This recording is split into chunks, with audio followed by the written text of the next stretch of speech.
Good morning friends, welcome to my channel Ideas for GD. Today we will discuss about India's income inequality. As per the World Inequality Report 2022, India ranks among the most unequal nations in the world in wealth and income inequality.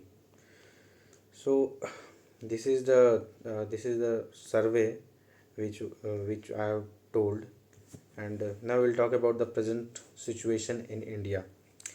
In India, top 10% and top 1% of the people holds 57% and 22% of the national income respectively, and the bottom 15% of the people shares 13% of the total national income in the country. India stands out as a poor and very unequal country in the world. In India, rich are becoming richer and poor are becoming poorer and poorer.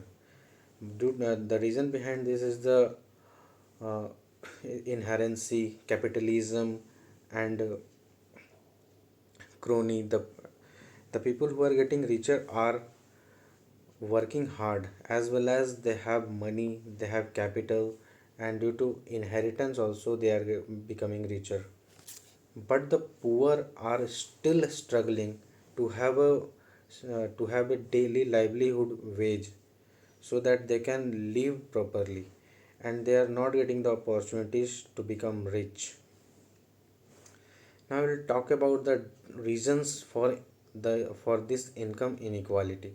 The first reason is unemployment. In India, the unemployment is large. As per the growing population, the employment is not generated as per the population. The number of jobs should be created every day is not happening in our country.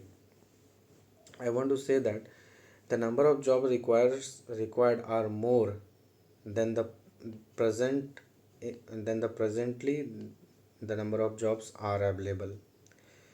The second thing is that government's dependence on indirect taxes. Government is mostly dependent on indirect taxes like GST, when the the taxes which we pay on each type of transactions, for buying something, for selling something. Government is totally dependent on that. Government should have to focus on the income tax mostly. The third thing is that decline in the proportion of corporate tax. As we know that the person who are very rich, the people who are doing business in our country, the big businessmen, they don't pay taxes at all, because their wealth is in the form of shares. They don't show any type of liquid cash in their account. So uh, the tax paid by them is very less as compared to the salaried person. In our country, the salaried person pay taxes only. 97% of the taxes collected by salaried person only in our country. Only 3% of businessmen uh, pay taxes to the government.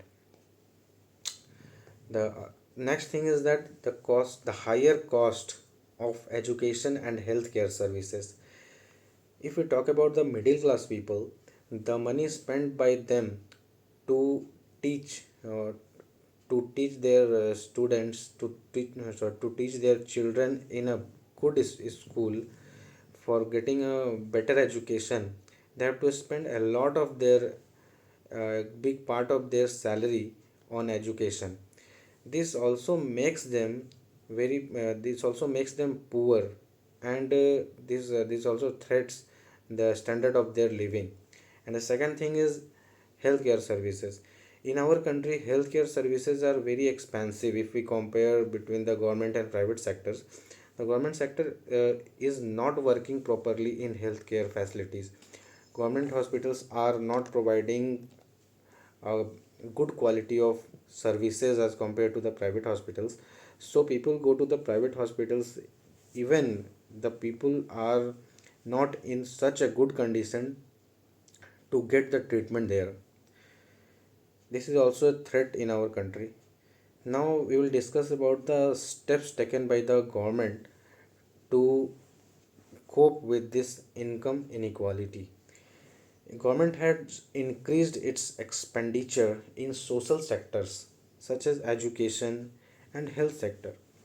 But still we are not in that position that will cope up. As per the government, uh, government has invested 2.1% of the GDP in healthcare sector, but still it is very low as compared to the other countries. The average budget of a particular country is 6% of its GDP. So if we compare our country with the others, we are very low in this field. Now, the second thing is that the government has targeted efforts through several social protection schemes. Government has initiated many things, many schemes like Swachh Bharat Abhiyan, water schemes. They are providing water and sanitary schemes like that, so that the standard of people will be improved. The people will live as per a good standard of living. The next thing is that government came up with many schemes like employment welfare scheme, Pradhan Mantri Rozgar Yojana, self-employment training programs like that. By doing all these things, government try to improve the unemployment rate, or we can say that the government trying to create jobs in our country by these schemes, so that people will get jobs as per their qualification. But still the thing is that our population is a very large, and it is still growing. So these schemes are not as per these schemes are not fulfilling the requirement of our country. The next thing is that what more need to be done by the government.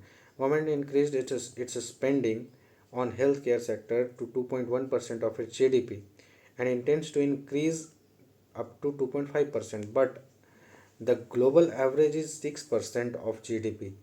So it means that other countries are spending more on healthcare services. The more the government will spend on healthcare services, ordinary people can afford it, and the money that is saved on healthcare sector by the people, it will be invested in the standard of their life, so their standard will improve, and this will also improve the inequality in income. India needs to make its manufacturing sector more lucrative, so that foreign investment, so that they can attract the foreign investment. So by increasing the foreign investment in our country, the our manufacturing sector will improve, the production will improve, and this will also make this will also create a more large liquidity of income, large liquidity of money in our country. This will help the government to create more and more employment opportunities for the people. The next thing is that current tax system favors the super rich. As we have already discussed about the taxes paid by the big businessmen. This is related to that. As per our tax system, the salaried persons are only paying the taxes. Most of the salary person only pay taxes. The best practices in other countries we will discuss now.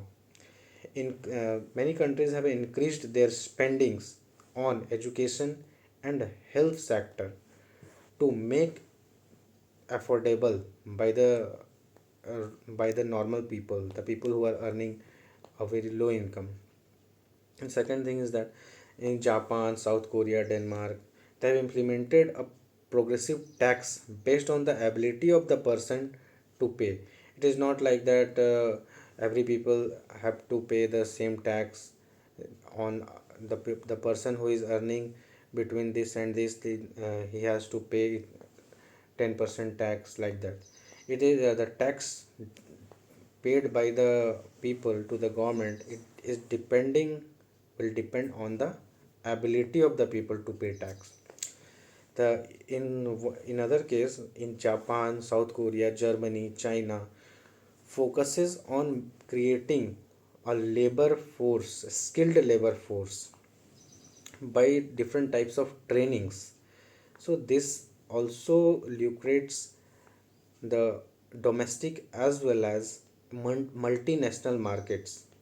Okay, so if the people are skilled, there is a demand for them.